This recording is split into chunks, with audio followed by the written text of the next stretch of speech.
Is April 14th, 2023 is my 2-year anniversary for chemotherapy. I was diagnosed with Desmoid Fibromatosis in January 2021. It's a rare tumor that affects 1 to 2 out of 500,000 people in the world, I believe annually. And I just so happen to be one of those lucky people who have it.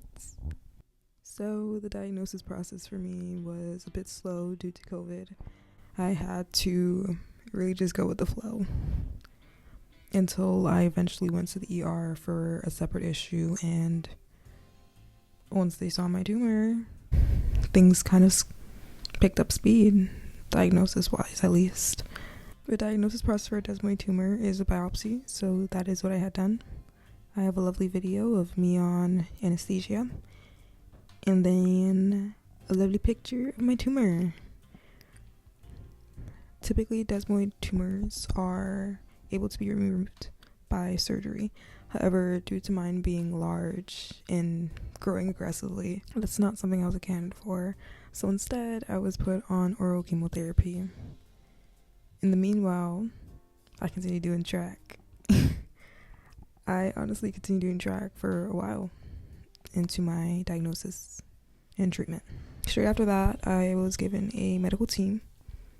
Hematologist, oncologist, genetic oncologist, palliative care. I had a team of 14, above 14 now.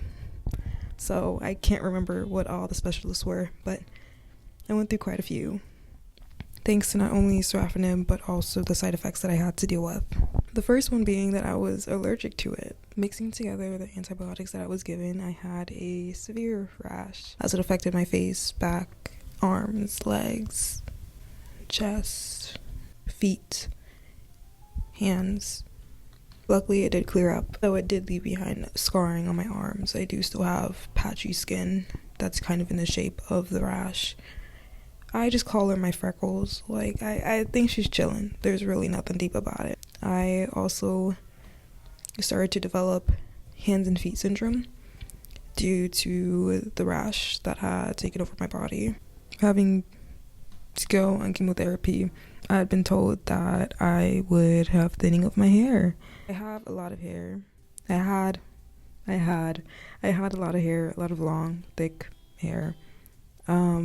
I loved it. I was natural all my life. Losing it wasn't a fear of mine because I didn't feel as if I could prevent it, if that makes any sense. I'm not sure why I didn't fear it as much, but it felt like it was just part of the plan, the route that I would go through in life. So I was fine with it. If I was going to lose my hair, I was going to lose my hair. I was going to make it look stylish though. So best believe within me being in chemotherapy, I have like 24 to 26 wigs. It's bad. What wasn't so quirky was the other negative aspects that came about as side effects, such as high blood pressure.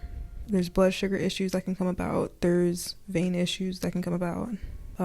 There's heart issues that might even become an issue. There's different vitamins that your body might start to not produce, I suppose, in my case. I've been through a lot of emergency visits, a lot of hospitalizations, ERs became very familiar. I've been through them a lot, without parents, with parents. It's like chemotherapy became my new normal. Even though the tumor that I have is benign and it's simply being treated with chemotherapy because of how aggressive it was, and that it needed to be stopped before it caused more complications and more lack of mobility. It still felt as though my life was hitting a low point that I could not return from if I'd even make it out of it. Depressive episodes also come along with being on chemotherapy.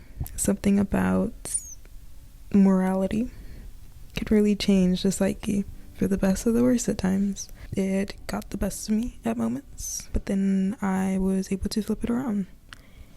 It stole, it being chemotherapy, my desmoid tumor. It stole my sophomore and junior year. However, I did not let it steal my senior year. I continued to apply for colleges outside the state, not letting my treatment keep me bound when my biggest dream since I was little was always to travel. I went on my senior trips.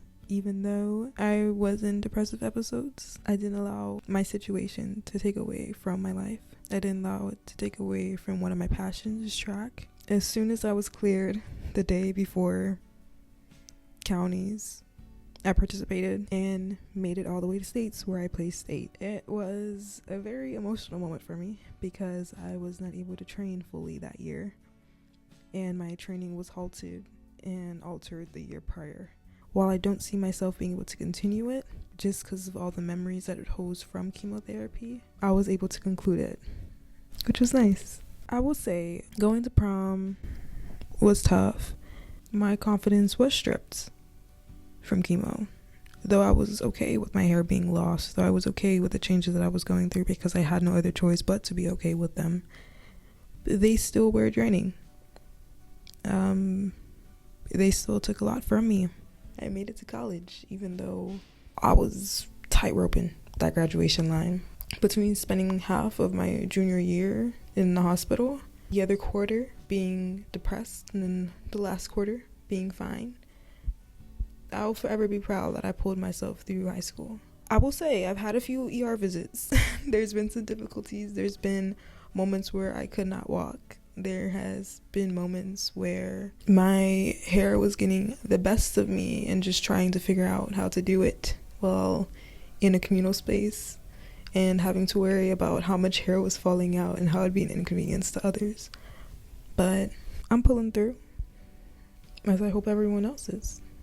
Everyone else who may be going through chemotherapy as an adolescent, as a young adult, as an adult, as a grandparent, as a great-grandparent. I'm hoping that we all pull through and continue to do things we like, to meet new people, allow ourselves to build those close connections, allow ourselves to grow old connections, stay in touch with old passions, bring up new passions. I guess that kind of pulls me to what I really wanted this video to be about. I've been on chemotherapy for 2 years. I'm finally off my chemotherapy, and I've been off it for almost 3 weeks. And I'm close to being in remission from it, if you will. The side effects will continue, and as I reach the end of this journey and the start of a new one, I hope that I can bring what I've learned from my chemotherapy journey with me into the future. That's really it. I'm just concluding this part of myself. I'm taking it with me, but it's no longer a wound. It's healed over. It's a scar, and I think scars aren't always bad. Thank you for listening to me ramble. Happy 2 years to me.